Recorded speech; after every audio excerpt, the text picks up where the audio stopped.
সুপ্রভাত, good morning. Probably আজকের দিনটা খুব একটা ভালো যাওয়ার ছিল না, কারণ সকাল থেকেই উঠে খুবই ব্যাড ওয়েদার কন্ডিশনস ছিল। আমাদের আজকের দিনটা হয়তো পুরোটাই ভিজতে যেত, হয়তো ট্রেকের এন্টায়ার আমাদের যে ইটিনারি ছিল সেটাও কার্টেলড হতো, হয়তো আজকের দিনটা ফুল এখানেই থেকে যেতে হতো। কিন্তু টিম মেম্বার্সদের উৎসাহ আর ইচ্ছে দেখে ট্রেক লিডই আমাদের নিয়ে যেতে হলো। অ্যাকচুয়ালি ট্রেক লিডের উপরেই অ্যাকচুয়ালি ফাইনাল ডিসিশনটা থাকে ব্যাড ওয়েদারের সময় কি করবে। তো আলটিমেটলি আমরা বেরিয়ে পড়লাম, সবার এত উৎসাহ দেখেই বুঝতে পারছেন। কিন্তু এইটা একটা ওই ফালুট যাওয়ার, আজকে আমরা সাবারগ্রাম যাচ্ছিলাম ভায়া ফালুট। তো ফালুট হলো এই একটা রিচ, কিন্তু এখানে ওয়েদার কন্ডিশনস এতই বাজে ছিল যে বোথ সাইডেই আপনার পুরো মেঘে ঢাকা। তো কিছুক্ষণ খানিক পরেই দেখতে পাচ্ছেন বেশ ভালো রোদ উঠেছিল, মানে আমরা এক্সপেক্ট করছিলাম হয়তো ওয়েদার ক্লিয়ার হয়ে যাবে। কিন্তু বাই দ্য টাইম আমরা ফালুট পৌঁছালাম তো আবার ওয়েদার কন্ডিশনস বাজে হয়ে গেল। তো খুব একটা ভালো কন্ডিশনস পাইনি, তাই জন্যে ভিউজও ভালো আসেনি সেই দিন।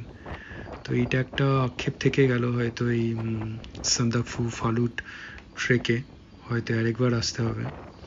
তো এখানে লোকালসদের অনেক গরু কাউস চোখে পড়ছিল, ইয়াকও পড়েছিল কিছু জায়গায়। তো এই যে এখন পুরো রোদ উঠে গেছে, বেশ ভালোই ট্রেকটা চলছিল। কিন্তু আবার সেই ফালুট টপে, তো আমাদের একদম একটা ফালুট টপ আছে, ওখানে তো যাওয়াই হলো না। একটা ট্রেক হাট আছে, ওই হাটেই অবধি যাওয়া হলো। তো ট্রেক হাটে গিয়ে কিছুটা রেস্ট নেওয়া হলো, টি কফিও খাওয়া হলো, তারপরে আমরা নিচে নেমে এলাম। আর পাহাড়ের ওয়েদার কন্ডিশন প্রেডিক্ট করা খুবই পসিবল নয়, মানে একদমই রিয়েলিস্টিক নয়, কারণ এখন ওয়েদার ভালো আছে, পরের মুহূর্তেই ওটা খারাপ হয়ে যেতে পারে বা উল্টোটা। তো এই যে আমরা এই ফালুটের এই হাটটায় এসেছিলাম, তো এত অবধি এসেছিলাম, তারপরে আর টপে যাওয়া হলো না। ইনফ্যাক্ট গিয়েও কোনো লাভ ছিল না, কারণ ওয়েদার কন্ডিশনস দেখতেই পাচ্ছেন এই রিজের দু সাইডেই খানিকটা অংশ খালি একটু রোদ উঠেছিল বলে কিছুটা ফটোগ্রাফি পিকচার্স ভালো এসেছে, কিন্তু বাকিটা পুরোই এরকম মেঘে কুয়াশায় ঢাকা। তারপরে আমরা ফালুট থেকে নিচে নেমে এলাম, তাই জন্য আজকে কয়েকটা এই ভিডিওস আর ইয়ের সংখ্যাও কম ছিল।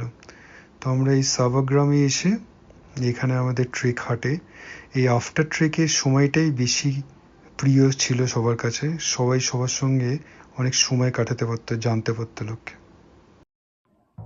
ভিডিওটা ভালো লাগলে লাইক, শেয়ার অ্যান্ড সাবস্ক্রাইব করবেন।